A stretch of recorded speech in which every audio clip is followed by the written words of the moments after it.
Good afternoon. Welcome to UK Column News. It is Monday, the 18th of March, 2019, just after 1 o'clock.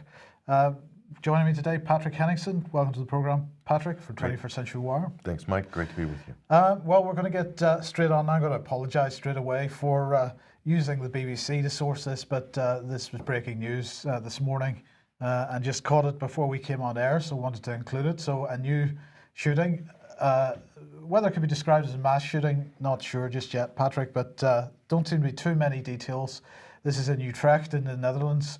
One person dead as someone opens fire on a tram. So the BBC saying a gunman has opened fire on a tram in Utrecht. Several people have been injured, one feared to have died. The shooting took place at 10:45 local time this morning. The gunman's still at large, so schools, mosques, all kinds of places being closed down, security lockdown at the moment. Counter-terrorism police saying it appears to be a terrorist attack. So, of course, this follows on from the Christchurch attack in New Zealand. And it looks like we're ramping up a right wing at the moment. Certainly looks like that, Mike. That's the indications in terms of the political reaction coming out from the fallout of the Christchurch shooting in New Zealand. Certainly does indicate that. Well, let's have a look at what Theresa May, what her message was regarding Christchurch. I have been in contact this morning with Prime Minister Jacinda Ardern to express the UK's deepest condolences at the horrifying terrorist attack that took place at two mosques in Christchurch. To target Muslims as they were attending their place of worship is despicable, and our thoughts and prayers are with the people of New Zealand, with the families and friends of those who have died in these attacks, and with all those who have been injured. Now, Patrick, there's a certain amount of hypocrisy in that statement, and we offer all our condolences to everybody affected by what happened in New Zealand.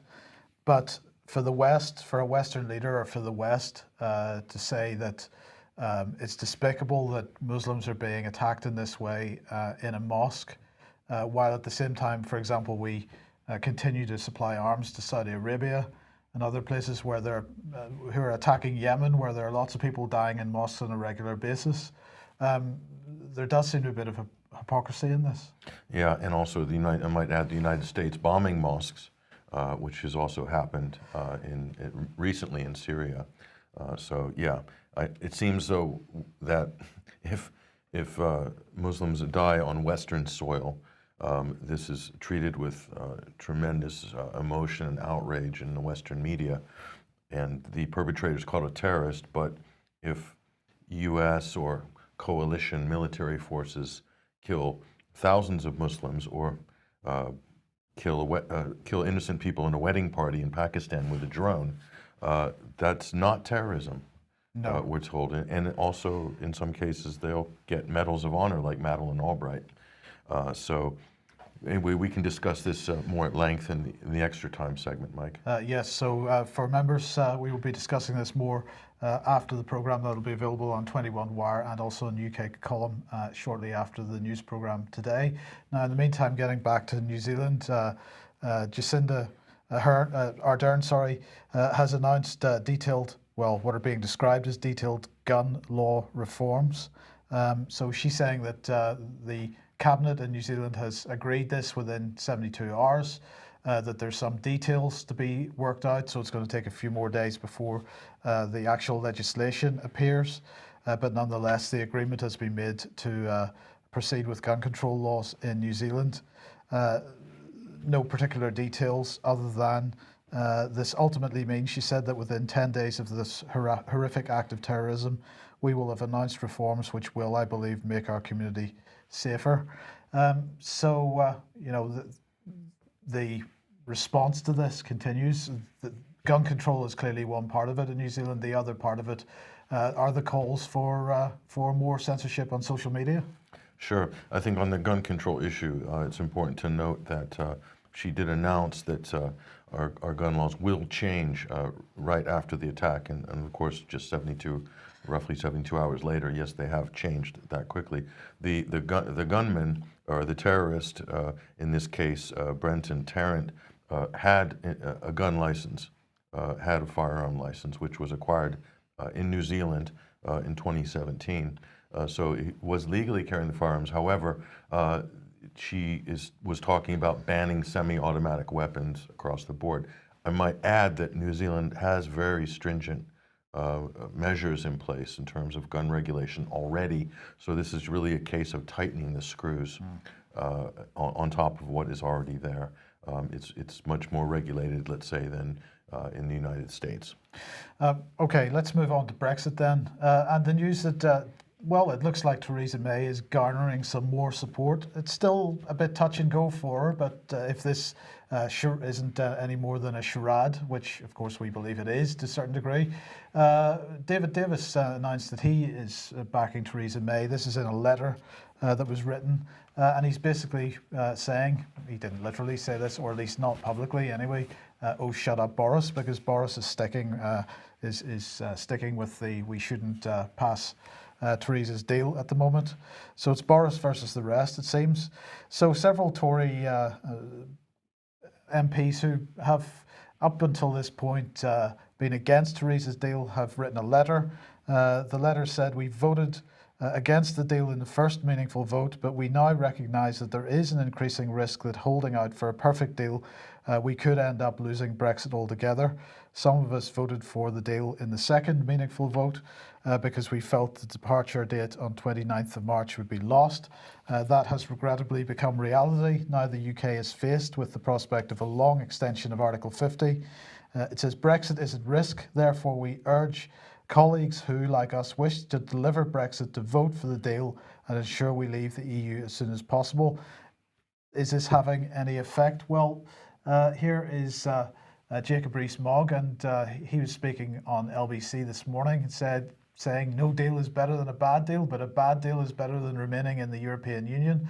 Mrs May's deal, however bad it is, means we're legally outside the European Union. So he was saying that he hasn't decided yet exactly which way he's going to vote, but this certainly seems to indicate he's tending towards voting for the deal. Should it come back tomorrow night for a third meaningful vote? So perhaps it will be third time lucky for Theresa May. Yes, well, the whip is working. Maybe she's got enough there. She may have enough. I mean, there's still some question over whether the DUP is going to vote with her, and that might require some incentive.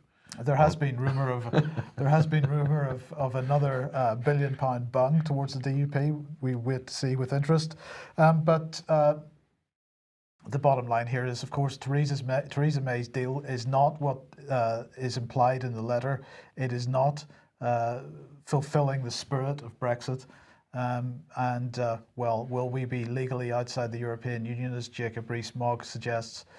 Perhaps, but only for as long as it takes to negotiate the future relationship, and then we'll be right back in again. So really the Tories should not be trusted on this, but you know, I think most people are appreciating that by now. So it's Brexit without the exit. Absolutely. It's the best of both worlds. The best of both worlds. Exactly, almost exactly as David Cameron laid out in his white paper in February 2016 when he called for the referendum, correct? Absolutely.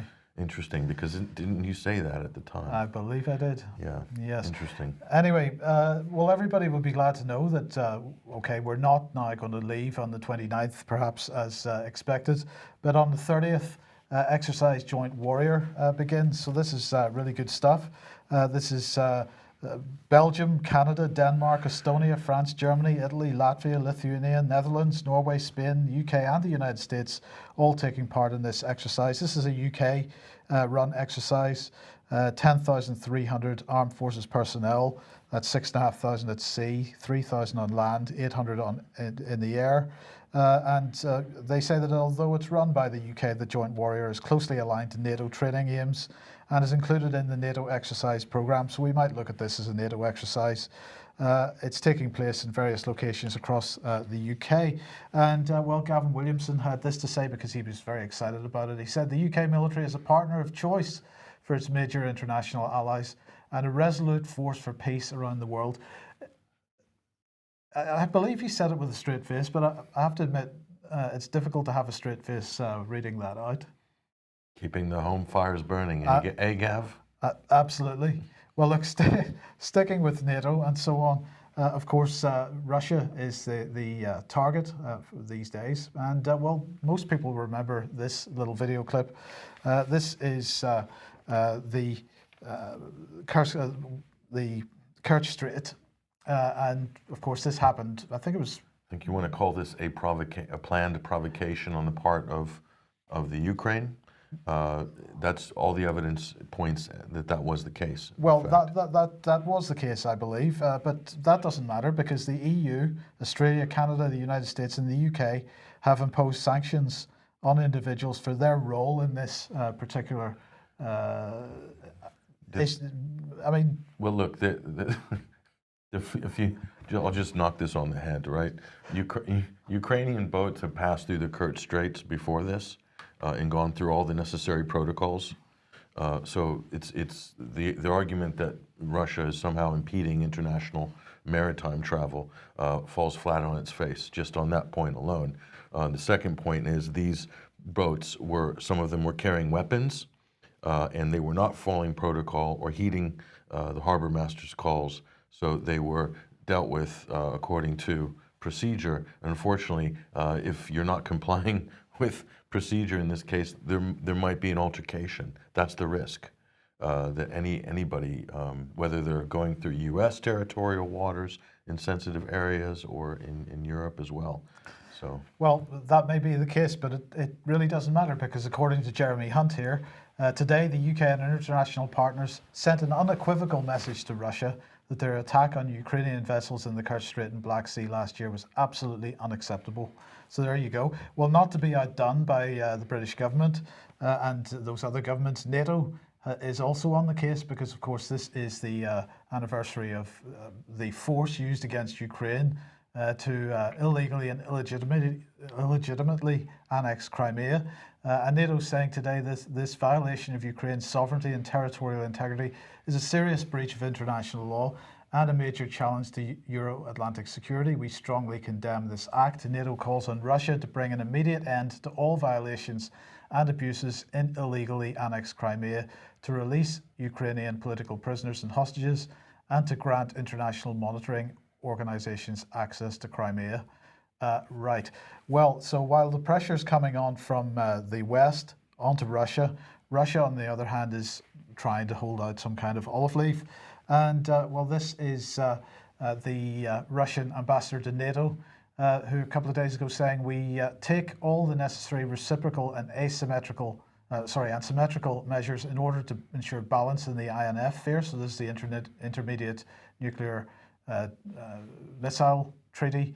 However, we do not plan to deploy our missiles, including in the European part of the country, that's of Russia, as long as there is no US facilities of this kind in Europe.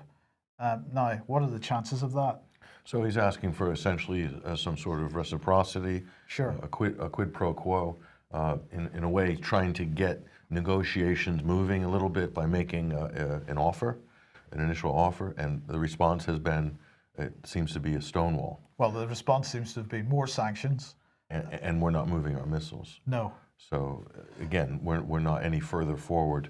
So this is very bad for diplomacy, I think. Well, it is, but let's not end there because, of course, attributing blame on the basis of no evidence is the name of the game these days. And this is the OPCW, who are delighted about the fact they have received money from the Australian government for the team of people that they're building who will be empowered to attribute blame for future chemical weapons attacks. So the government of Australia is contributing this money towards the trust fund for Syria missions, for the formation and operation of the OPCW team to identify perpetrators of chemical attacks in the Syrian Arab Republic. And this team was created pursuant to the decision, this is their words, on addressing the threat from chemical weapons use adopted by the Conference of State Parties in the fourth special session in June 2018. So how did this come about?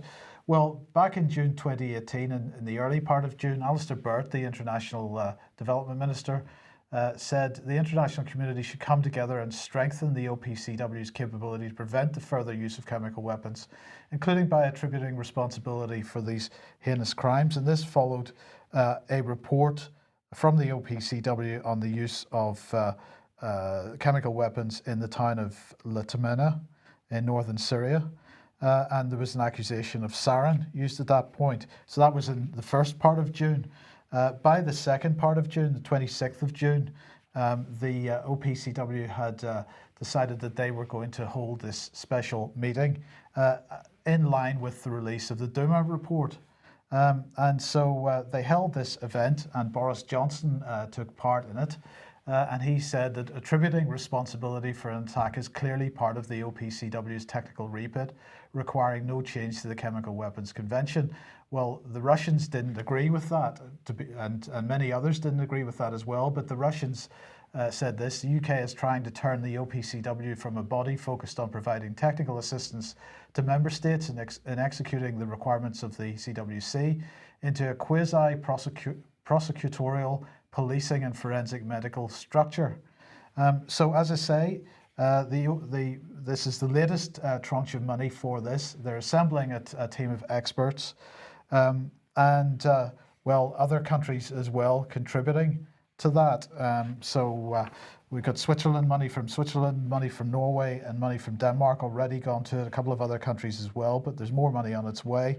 Now, alongside this, then, the OPCW is being heavily funded to build a new future centre for chemistry and technology, and they're receiving money from Algeria. Well, they've had contributions from Algeria, Belgium, Canada, Estonia, France, Italy, Japan, Netherlands, Poland, Korea, Slovakia, Spain, and the UK. So they're seeing that their remit is going to expand in the coming weeks and months. And I have to wonder, Patrick, bearing in mind that the Syrian war is ramping down at this point, why the OPCW would be arguing, and in fact their member states arguing that there's an expanded remit for this organization. Yeah, like there's more people who are wanting to use chemical weapons now than ever before.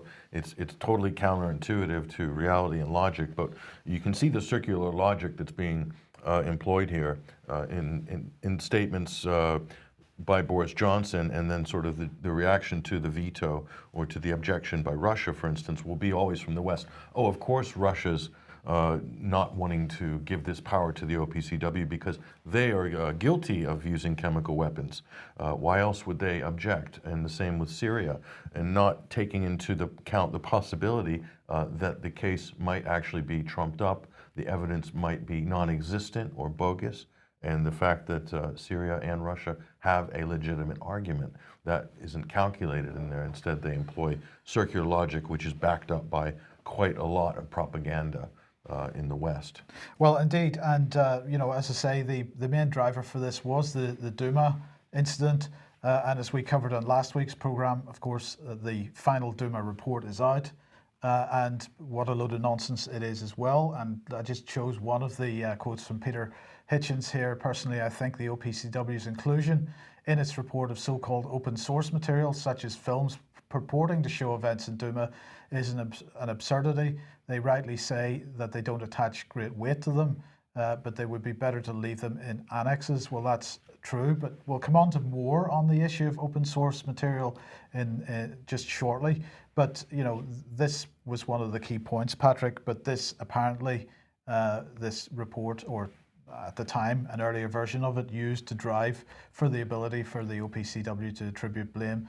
And this has to be seen in the context of the broader rapid response mechanism in the G7, which is all about attribution of blame on the basis of no particular evidence, and having a common narrative between the G7 countries to make sure that no matter what happens in the future, what evidence finally turns up, it doesn't really matter, because the narrative was set, and that's then becomes the truth. And a common narrative that's synced up, Mike, that's streamlined between governments, between the multilateral institutions or regulatory bodies like the OPCW, and last but not least, and most importantly, a common narrative that's also recognized by those previous parties and the mainstream media. Yeah.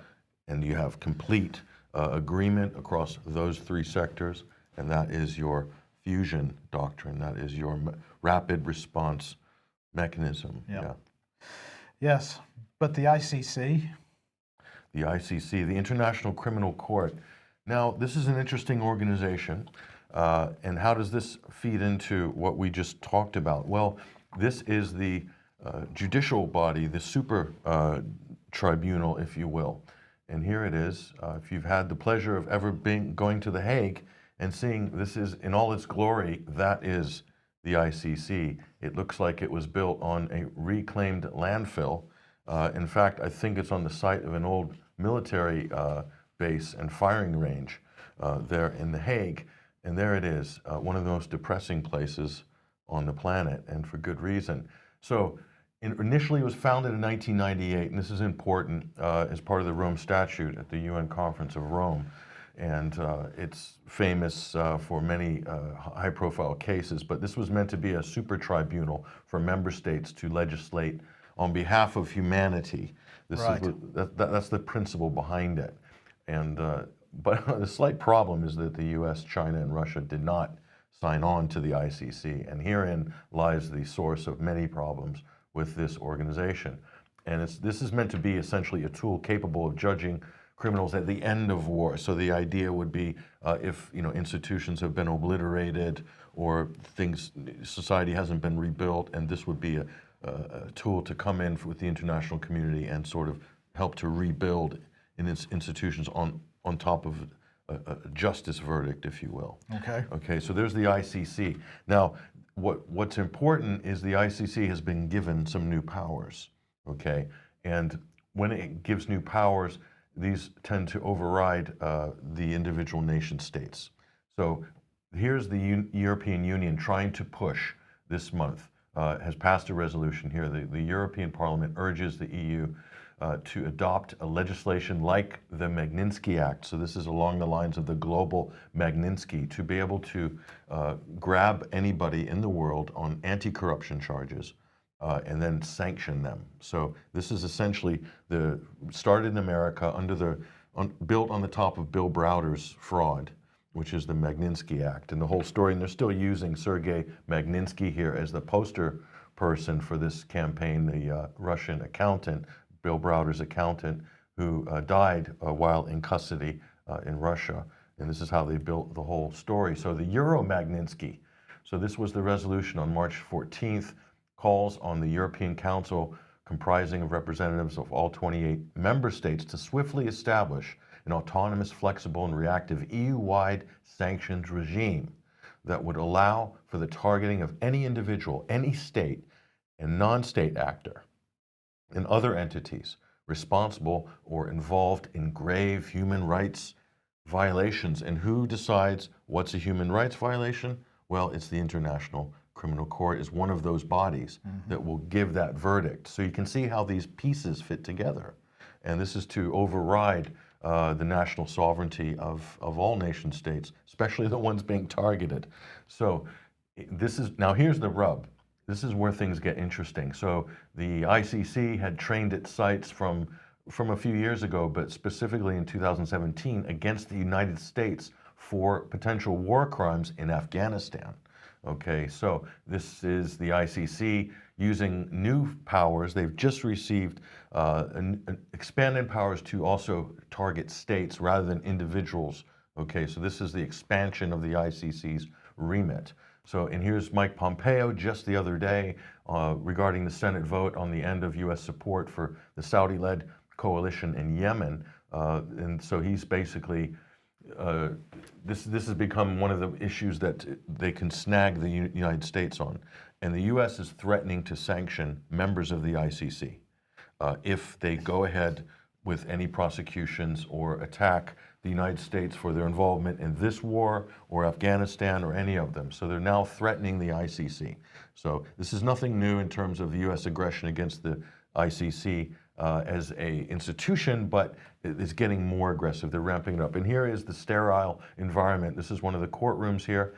And lo and behold, Myanmar is potentially in the dock for their treatment of the Rohingyas.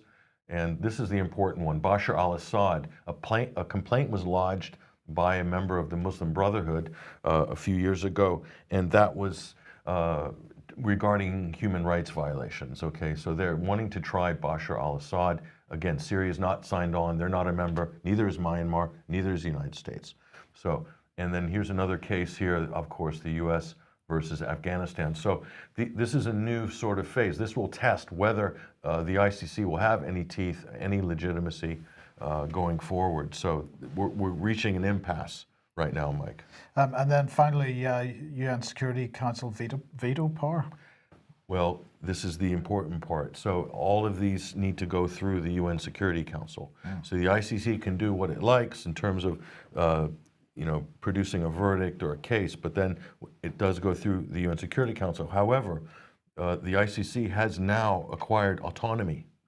Okay, so they're able to go around this inconvenience of the potential of, in 2014, something came up with the U.S. and the Gulf put forward some sort of introduction, something through the ICC, and this was effectively vetoed. And so that sort of started this process, I think, from 2014 to really acquire this level of autonomy. Well, and indeed, if you listen to what various politicians in Britain have been saying over the last couple of years with respect to the ability for the OPCW to attribute blame, the ability for the G7 to have a rapid response, attribution of blame and a common narrative, everything that's at the back of that is the complaint about Russia and China and their veto in the UN Security Council. And this ICC development seems to be the same. So this, correct me if you think I'm wrong here, Patrick, but I think we have a lot to thank Russia and China for, because they have effectively scuppered quite a lot of the Western agenda in terms of intervention over the last decade or so. But you can see where the lines are drawing internationally between the non-aligned countries, Russia, China, Iran, Venezuela, and others, and Africa. We can thank Africa for quite a lot too, because in 2016, Burundi basically announced it wanted to withdraw from the Rome Statute because it accused the ICC of being a kind of a colonial institution. In fact, if you look at who's been convicted by the ICC, it's only black African individuals.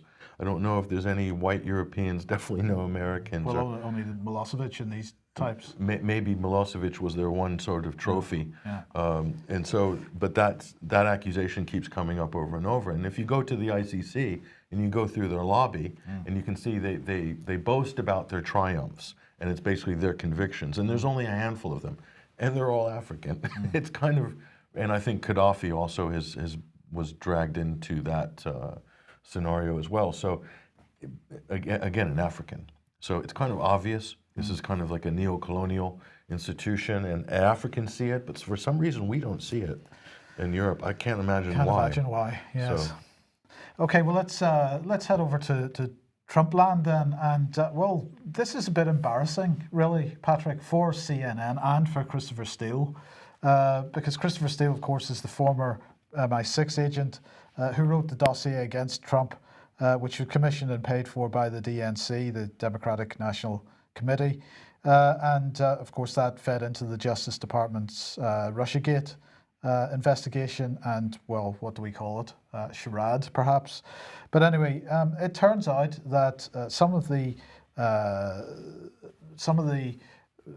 a deposition that Christopher Steele made, part of it has been released publicly, and in it he admits that he used a defunct part of the CNN website.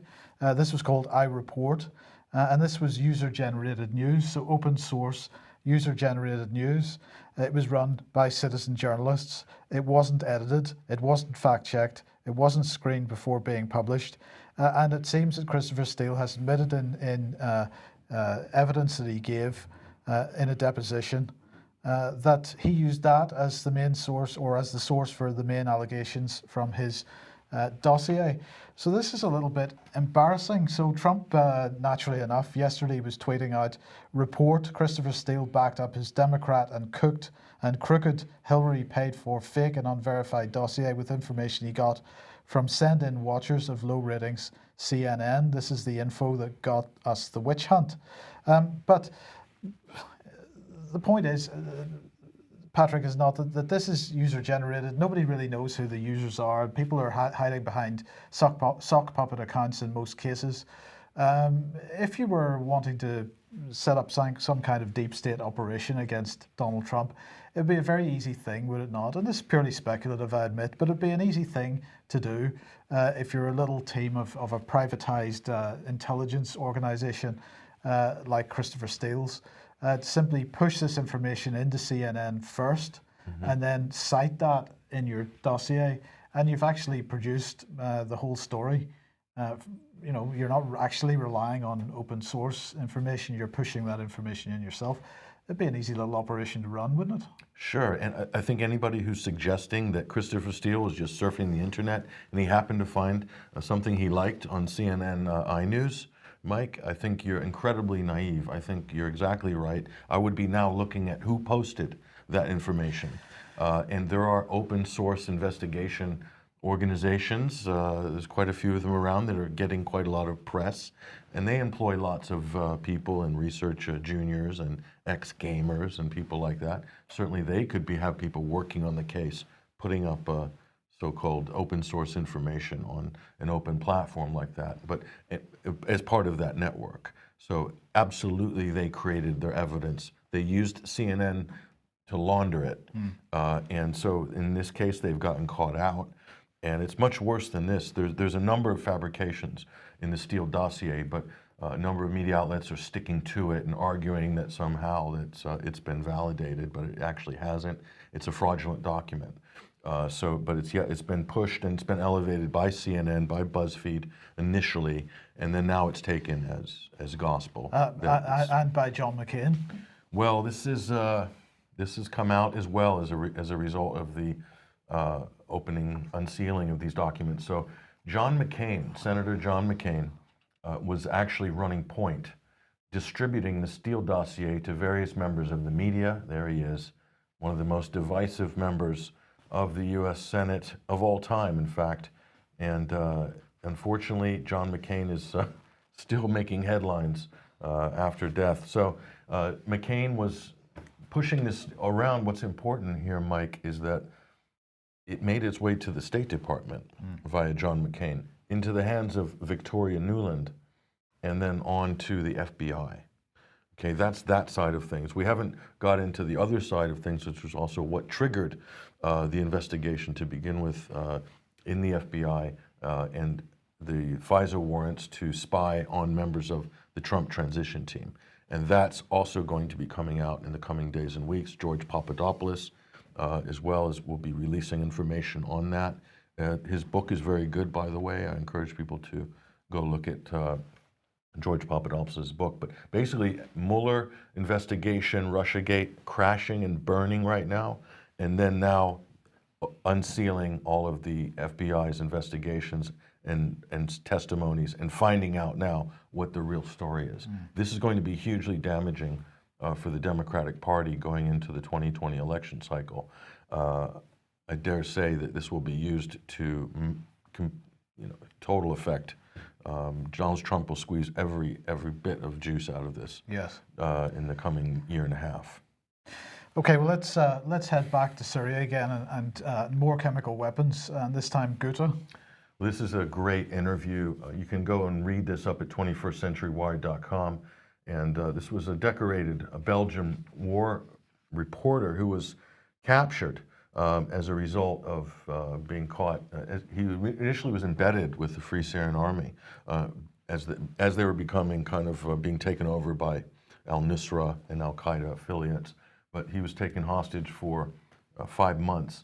And he just did this interview with Syrian News, which we've syndicated on 21stcenturywide.com. And he's basically said quite incredible things, Mike, and he has also paid the price professionally for coming out. You could call him a whistleblower of sorts, and his name is Pierre Penitentian de Prata, and he is the editor-in-chief of the Maghreb and Orient Courier.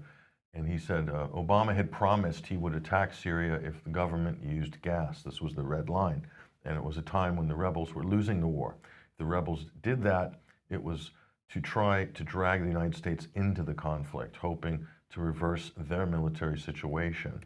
And he goes on to add on this as well, the Syrian government had no interest in using the gas. He's talking about sarin or chlorine. This is Ghouta in 2013.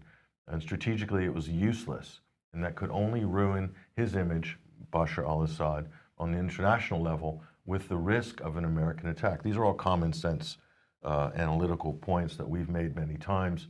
The only difference is this is a decorated war reporter. He said even his Italian colleague, who is also held prisoner with him, has preferred to keep quiet on this issue. I never asked him directly why, because I would not like to embarrass him, but I'm sure it was his editor-in-chief who told him not to talk about that. And he also added in, I should have kept shut up too. And it is certain that my professional career has suffered a lot because of this revelation. So it made an interesting comment here, which we put on the top in the slug, which is, what is the point of being a war reporter if it is not to tell the truth?